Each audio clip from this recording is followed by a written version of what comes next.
সদৌ অসম ঘাটুৱাৰ সমাজ জিন্দাবাদ সদৌ অসম ঘাটুৱাৰ সমাজ জিন্দাবাদ জয় আই অসম জয় আই অসম জয় আই অসম ধন্যবাদ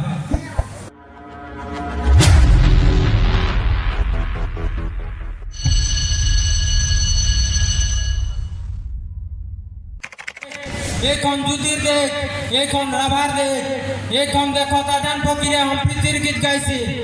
এইখন দেশতে আমি চাহ জনগোষ্ঠী আদিবাসী যিমান জনগোষ্ঠীৰ লোকসকল ইয়াত 8টা জনগোষ্ঠী লোকে ইয়াত বসবাস কৰিছে সম্প্ৰীতিৰে আমি বিশেষকৈ ঝাৰখণ্ডৰ পৰা উৰিষ্যাৰ পৰা পশ্চিমবংগৰ পৰা ইয়াত আমি চাহ বাগানত কাম কৰিবলৈ লৈছিলোঁ আৰু চাহ বাগানত আমাক যি বিবিধি অগণ্য অত্যাচাৰ কৰি আমাৰ ওপৰত দোকান নিষ্পেষণ কৰি চলাই গ'ল আৰু তাৰ মাজত আমি এটা তিতাকে জীৱন যাপন কৰি আজি এটা বেলেগ অধ্যায়ত আমি ভৰি দিছোঁ আৰু এই অসম দেশত ভূপেন হাজৰিকাই কৈছিল এইখন হৈছে ভাৰত পূব দিশৰ সূৰ্য উঠা দেশ অসমৰ নিচিনা টঙাল মাটি পৃথিৱীৰ ক'তো নাই এইখন দেশত জন্মগ্ৰহণ কৰি আমি নিজকে ধন্য মাৰিছোঁ মই নিজকে ধন্য মাৰিছোঁ অসমৰ নিচিনা ধুনীয়া দেশ হয়তো গোটেই পৃথিৱীত নাই সেইটো কাৰণে মহাত্মা গান্ধীয়ে কৈছিলে মাই লাভলি আছাম বুলি আৰু তেওঁ মাই লাভলি আছাম বুলি এটা প্ৰবন্ধ লিখিছিল মই কৈছোঁ এইখন অসমত আমি সকলোৱে মিলি জুলি থাকিব লাগিব ভাতৃত্বৰ ভাৱেৰে থাকিব লাগিব ইয়াত বহুত আছে কছাৰী আছে হাজং আছে ডিমাচা আছে চাহ জনগোষ্ঠী আছে লালুং আছে চুতীয়া আছে মৰাণ আছে মটক আছে হিন্দু আছে মুছলমান আছে জৈন আছে খ্ৰীষ্টান আছে বৌদ্ধিষ্ট আছে এইটো অসম হৈছে মহাবাহু ব্ৰহ্মপুত্ৰৰ মহামিলনৰ ঠাই এইখন দেশত আমি জন্মগ্ৰহণ কৰি নিজকে ধন্য মানিছোঁ যে অসমৰ দৰ্শন এইখন দেশক আমি ক্ষুদ্ৰ অসম বুলি ক'ব পাৰোঁ মই ক'ব খুজিছোঁ যে সদৌ অসম ঘাটুৱাৰ সমাজ আজি অলপ দুখ লাগিছে দুটা ভাগ্যত ভাগ হ'বলৈ গৈ আছে আপোনালোকক মই বিশেষ অনুৰোধ কৰিছোঁ সদৌ অসম ঘাটুৱাৰ সমাজক আপোনালোকে একতা দোলেৰে বান্ধি ৰখাত সহযোগ আগবঢ়াওক কেন্দ্ৰীয় সমিতিক সমৰ্থন দিয়ক আজি দুখেৰে ক'বলৈ লৈছোঁ এটা বেলেগ বুলি নকওঁ সদৌ অসম ঘাটুৱাৰ সমাজ বুলি কেন্দ্ৰীয় সমিতি এখন পাতিছে আৰু তেখেতসকলো আজি বিশ্বনাথ জিলাত তেখেতসকলে কেন্দ্ৰীয় প্ৰতিষ্ঠা দিৱস পাতিছে তেখেতসকলকো মই এই মঞ্চৰ পৰা শুভেচ্ছা জ্ঞাপন কৰিছোঁ কিন্তু যদি একেখন মঞ্চতে চবেই থাকিব পৰা হ'লহেঁতেন তেন্তে আৰু আনন্দিত হ'লোহেঁতেন আৰু আনন্দ লাগিলেহেঁতেন আজি অলপ দুখেৰে কওঁ যে ঘাটুৱাৰ সমাজখন দুটা ভাগ হ'বলৈ গৈ আছে সেইকাৰণে আপোনালোকেও সজাগ হ'ব লাগিব আপোনালোকেও অলপ সচেতন হ'ব লাগিব এইখন সমাজক যেন আপোনালোকে কেতিয়াও দুভাগ কৰিবলৈ নিদিয়ে মোৰ আপোনালোকৰ ওপৰত বিনম্ৰ অনুৰোধ যেন এই সমাজখনক আপোনালোকে ধৰি ৰাখে এই সমাজখনক যিসকল মহান ব্যক্তিয়ে অশেষ কষ্ট আৰু ত্যাগৰ বিনিময়ত এই সমাজখনক গঢ়িছিলে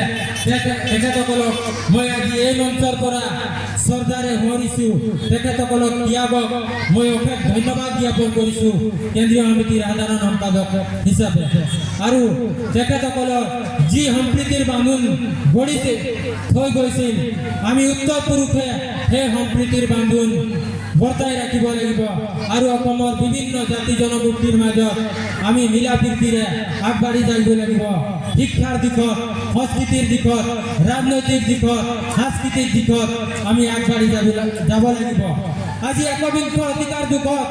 আজি বিজ্ঞান আৰু প্ৰযুক্তিবিদ্যা বহুত দূৰ আগবাঢ়ি গৈছে এলান মাস্কৰ নিচিনা মানুহ মহাকাশত ঘৰ বনোৱাৰ কথা সপোন দেখিছে এই যুগত আমি পিছ পৰি থাকিলে নহ'ব আমাৰ মাজতো শিক্ষিতৰ বিশেষকৈ ডক্টৰেট ডিগ্ৰী ওলাইছে যেনেকৈ ডক্টৰ লিকেনেশ্বৰ ঘাটুৱাৰ ডক্টৰ অঞ্জলি কৰ্মকাৰ ঘাটুৱাৰ আমাৰ মাজতো শৈক্ষিক ব্যক্তি ওলাইছে আমাৰ মাজতো সাহিত্যিক পেঞ্চনাৰ হামদেৱ তাৰা নাৰায়ণ ঘাটুৱাৰ আছিল কিন্তু আমাৰ মাজত একবিংশ শতিকাৰ আজি 2025 চনত শিক্ষাৰ হাৰ যিমান বাঢ়িব লাগে মোৰ বোধেৰে সিমান হাৰ ঘাটুৱাৰ জাতিৰ মাজত হোৱা নাই আজি দুখেৰে কওঁ কিছুমান বাগানত ঘাটুৱাৰ মানুহৰ BA পাছ লৰাই নাই কিছুমান বাগানত মাষ্টাৰ ডিগ্ৰী লোৱা ল'ৰা নাই আঙুলিৰ মূৰত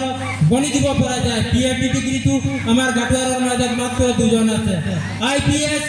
IAS ইণ্ডিয়ান এডমিনিষ্ট্ৰেটিভ সাৰ্ভিস সেইবোৰটো আমাৰ মাজত বিচাৰি পোৱাটো টান তো মই কৈছো আমাৰ ল'ৰাক পঢ়াব লাগিব আমাৰ ল'ৰাক শিকাব লাগিব আমি সজাগ হ'ব লাগিব আমি সচেতন হ'ব লাগিব এই একবিংশ শতিকাৰ যুগত পৃথিৱী বহুত দ্ৰুততম গতিৰে আগবাঢ়িছে আমি পৃথিৱীৰ লগত মানৱ সভ্যতাৰ লগত ভুজ মিলাই আগবাঢ়িব লাগিব আৰু ভুলতেও যেন আমি এনেকুৱা গান নাগাওঁ মাল পিয়েংগে আৰু বটলটো মূৰত লৈ নাচি থাকিম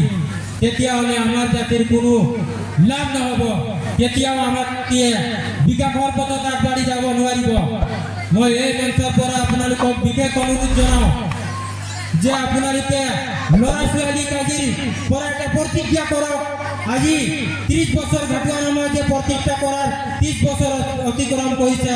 আৰু 10টা বছৰত পিছত যেন আপোনালোকে ঘাটুৱাৰ সমাজখনক এখন শিক্ষিত সমাজ হিচাপে গঢ়ি তোলে পৃথিৱীৰ বেলেগ সমাজ কিটাই যেন ঘাটুৱাৰ সমাজক উদাহৰণ হিচাপে ল'ব পাৰে যে সমাজৰ মানুহসকলক চাওক আপোনালোকে ঘাটুৱাৰ সমাজখন আজি কিমান আগবাঢ়ি গৈছে তেওঁলোকৰ বৈজ্ঞানিক মানসিকতা গঢ়ি উঠিব লাগিব সজাগ সচেতনটো হ'বই লাগিব কৰিলে আজিৰ যুগত নপঢ়া মানুহৰ কোনো মূল্য নাই সেইটো কাৰণে কিতাপ পঢ়িব লাগিব মই বক্তব্যত কৈছিলোঁ হোমেন বৰগোহাঞিয়ে কিতাপ পঢ়াৰ আনন্দ নামৰ এখন কিতাপ লিখিছে আৰু আমি কিতাপ পঢ়াৰ এটা জাগৰণ কৰিব লাগিব আমাৰ ঘৰত এই যে মিনি ডেকৰ সলনি মই ভাবিছোঁ প্ৰত্যেকৰ ঘৰতে সৰু সৰু এটা লাইব্ৰেৰী গঢ়ি উঠক মানুহবোৰ সচেতন হওক আৰু প্ৰশ্ন কৰক নিজকে আমি কিয় পিছ পৰি আছো আৰু কিয় ইমান দিন আমি পিছ পৰি থাকি গ'লো আমাৰ মাজত কি দুৰ্বলতা আছে যে আমি বেলেগ উন্নত সমাজৰ দৰে আগবাঢ়ি যাব পৰা নাই আমি আগবাঢ়িবই লাগিব সময়ৰ সৈতে খোজ মিলাই আমি চলিবই লাগিব এইটো হৈছে সময়ৰ আহ্বান আমি হাত সাৱটি বহি থাকিলে দেহাবসংঘটা হুজুৰ ঝাৰখণ্ডৰ দুৰ্গা সিং গাডৱাৰ তেখেতকো মই শ্ৰদ্ধাঞ্জলি জ্ঞাপন কৰিব খুজিছোঁ তেখেত এই ঘাটুৱাৰ জাতিৰ কাৰণে সামাজিক ন্যায়ৰ কাৰণে তেওঁ 40 বছৰৰো অধিক সংগ্ৰাম কৰিলে দিল্লীতো ধাৰণা দিলে ব্লক ব্লক কৰিলে ৰেল ব্লক কৰিলে ৰাষ্ট্ৰপতিক চিঠি লিখিলে প্ৰধানমন্ত্ৰীক চিঠি লিখিলে কিন্তু দুৰ্ভাগ্যবশত দুৰ্গা সিং গাডৱাৰে জীৱিত অৱস্থাত গাডৱাৰসকলে ST পোৱাৰ মৰ্যাদা পোৱাৰ সেই দিনটো দেখি নাপায় এই দুৰ্গা সিং গাডৱাৰকো